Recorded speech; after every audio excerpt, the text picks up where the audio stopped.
Selamat pagi. Assalamualaikum warahmatullahi wabarakatuh.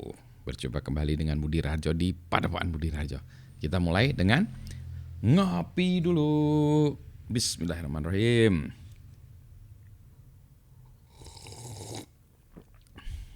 Wow, sedap.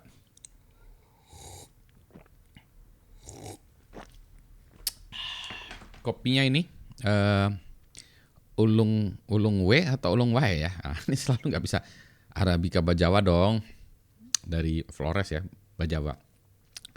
Terima kasih Ibu Maria yang sudah memberikan kopi ini, yang ininya ya, yang merostingkan kopi ini. Luar biasa nih kopinya. Ini di roastingnya dark ya. Jadi saya biasanya kurang suka dark ya, karena kalau dark itu nanti cenderung gosong. Ini dark, enak lah ya. Memang dia kayaknya kopi yang ini nih harus di roasting dark ya. Biar nendang pagi-pagi supaya mata kita terbuka, jleng. Supaya terbuka dan bisa melihat melihat pattern, melihat pola, melihat apa ya. Begitulah. Jadi ceritanya kemarin saya ngobrol-ngobrol dengan orang-orang, kemudian ditanya sebenarnya ini saya suruh menjelaskan sebetulnya Pak Budi itu apa ya gitu ya. Apa ya? Saya mungkin yang lebih tepat itu mungkin saya futuris ya.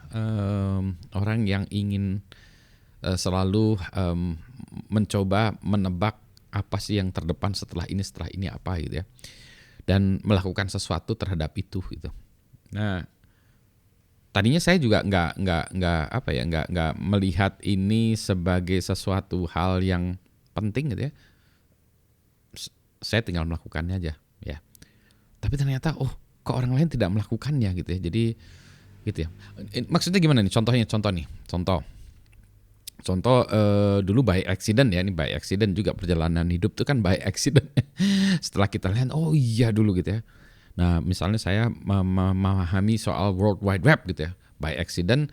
Akhirnya saya kenal World Wide Web ketika Tim Berners-Lee lagi mengembangkan World Wide Web. Jadi pas kenalnya itu pas early stage ya, pas di tahap awal, sehingga bisa memahami suka dukanya dan memahami jatuh bangunnya gitu ya. Jadi enaknya kalau di awal tuh begitu ya. Tidak enaknya tentu saja orang yang lain itu tinggal meraup kesuksesan, meraup keberhasilannya karena tidak mengalami gagal, suka dukanya, susahnya. Tapi bagi saya yang lebih menarik itu adalah perjalanannya tadi ya. Perjalanannya, suka duka perjalanannya itu yang lebih menarik. Nah itu dia ya. Jadi itu ya, sama juga dengan Linux, sama juga dengan yang lain-lainnya gitu. Cyber security, teknologi informasi, internet in general, and so on and so forth gitu.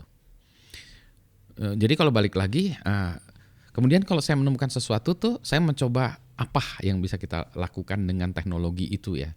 Dalam artian bisakah kita mengembangkan sesuatu produk, melakukan inovasi. Saya belum tahap invention ya, belum bisa menemukan dalam artian sesuatu yang baru sekali enggak ya, tapi memanfaatkan sesuatu yang sudah ada, yang kebaharuan yang sudah ada gitu ya. Memberikan value di atasnya. Jadi itu contohnya itu tadi ya.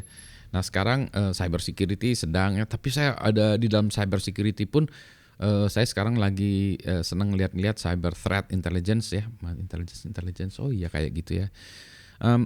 Dulu toolsnya bukan toolsnya, computing power tuh masih terbatas, prosesor masih kecil ya, kecepatannya, memori juga masih kecil, disk masih terbatas, jaringan juga terbatas, jadi terbatas semua. Sekarang kelihatannya batasannya itu sudah bisa dilewati, sehingga size-nya ya, size dari kemampuan komputasi itu sudah lebih dari cukup untuk berbagai ide ya, aplikasi inovasi. Tentu saja masih ada batasan ya terhadap teknologinya. Tapi sudah bisa dibuatkan aplikasi yang bukan mainan lagi, bukan dolanan lagi ya. Gitu. Nah, jadi menarik ya. Ini, nah yang menarik tuh sekarang adalah ini understanding data ya, karena datanya tuh sekarang masalahnya masalah skala ya, scale. Kalau misalnya gini, saya ngalamin sendiri nih, saya kebanyakan motret di handphone gara-gara handphone nih. Kalau dulu kan motret kita pakai film ya, jadi harus hati-hati karena nanti kalau film tuh harus dicuci dan dicetak. Nah duit tuh setiap motret habis satu filmnya harus jadi duit. Harus keluar duit. Nah, jadi harus hati-hati. Ini cuma ada 24 jepretan nih, atau 32 jepretan. Jadi nggak bisa yang cepat-cepat. Kalau sekarang kayak pakai handphone, memorinya banyak, cepret aja gitu ya. Jadi nanti misalnya koleksi, yuk kita pertuan kemarin nih, acara kemarin nih. Kalau dulu koleksinya 5 foto, kalau sekarang ada 10.000 foto dari 10 orang. Nah itu yang terjadinya sekarang. Jadi scale bagaimana memilah-milah informasi dari informasi lain ya, atau bahkan sampah ya, dari data yang lain. Jadi kalau orang bilang data itu minyak, kalau saya data itu sampah. Bagaimana memilah-milah diamond, berlian, permata dari sampah-sampah ini, memilahnya gitu. Atau kalau minyak juga boleh ya, tapi bagaimana memilah minyak ini, meng-squeeze minyak ini dari bahan mentahnya gitu ya, bukan bahan mentahnya, campur aduknya gitu ya, jadi memurnikannya gitu. Anyway, balik lagi, jadi sekarang kebutuhannya adalah tempat untuk menyimpan data, memilah-milahnya dengan cepat. Ini saya punya masalah misalnya ini ya, saya habis liburan kemarin ya, ya itu tadi, memilah-milah foto mana yang harus saya keep, mana yang mau saya upload, mana yang saya delete. Paling gampang di keep semua ya, di copy ke dalam hard disk, beres. Tapi gitu ya, setiap habis jalan mungkin ngabisin berapa? 1 terabyte, jadi 1 hard disk lah kira-kira ya. Ya hard disk sekarang lebih dari 1 tera ya. Kalau dulu hard disk itu 1,5 tera, 1 tera gitu ya. Jadi habis jalan-jalan tuh ngabisin 1 hard disk untuk storage fotonya. Jadi ya itulah yang terjadi dengan saya sekarang ya. Saya udah kehabisan hard disk di MacBook saya, hard disk eksternal ini mau saya sekarang masukkan ke cloud, ke NAS gitu ya. Ini di setup NAS 8 tera, saya masukin sana semua sehingga mengosongkan komputer. Tapi itu memilahnya tuh masih manual ya. Nah jadi saya lagi kepikiran, wah ini berarti harus ada program yang membantu saya memilah foto, AI.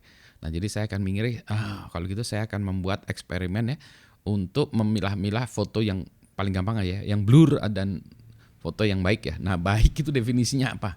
Nah jadi saya ingin mencoba membuat sebuah model ya yang bisa memilah satu directory, itu dia nanti ngasih tag atau mengklasifikasikannya menjadi foto yang ini foto yang bagus ya, dan bukan kontennya tapi bagus dalam arti teknisnya ya, sharp gitu ya, bukan yang blur gitu.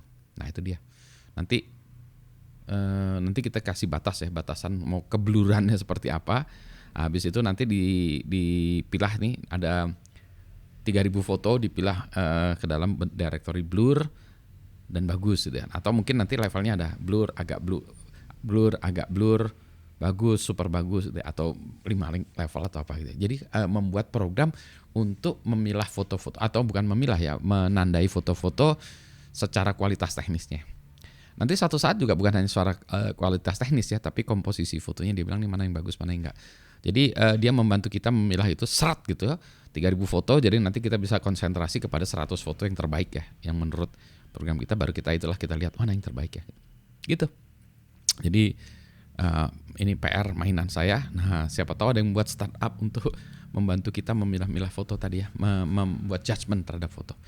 Anyway, ini itulah. Jadi kalau saya tuh futuristik dalam artian gitu ya, punya ide-ide yang ya nggak nyeleneh ya, tapi mencari masalah sendiri, mencari solusi terhadap masalah sendiri dengan teknologi. Jadi tadi masalah saya adalah memilah-milah foto, bagaimana menggunakan AI untuk milahnya itu, gitu ya. Karena nggak ada yang melakukannya, harusnya udah ada ya. Tinggal nanti masalahnya dia bisa dipakai untuk milah di hard disk saya lokal ini atau enggak gitu. Malas juga kalau semua harus ngupload ke cloud ya, 1 tera, 1 tera. Jadi ada acara 1 tera, 1 acara. Gile ya. Alternatifnya adalah kalau mau thread mikir dulu. Jadi jangan asal cekrek. Gitu. Bagus nggak ya? Cekrek. Bagus nggak ya? Cekrek. Anyway, ini kopi saya udah mulai dingin. Kita ngobrol lagi. Nah, sebentar dulu ya. Wow, sedap. Pak, kok kopi kan pahit Pak? Itulah ya, nikmatnya kopi pahit. Kok kopi pahit nikmat ya? Gimana kalau nggak ditambahin gula? Nah masalahnya kalau semakin tua tuh semakin kalau bisa jangan banyak-banyak gula ya. Karena itu ya, gula kalau melihat hal-hal yang ini tuh yang jahat itu ya. Gula itu lebih banyak negatifnya daripada positifnya gitu. Jadi kalau bisa pola hidupnya berubah supaya tidak banyak-banyak minum gula. Kopi pahit adalah the best. Kalau kopi pakai gula adalah minum kolak. Maaf. maaf ya. Gitu. Selamat pagi. Assalamualaikum warahmatullahi wabarakatuh.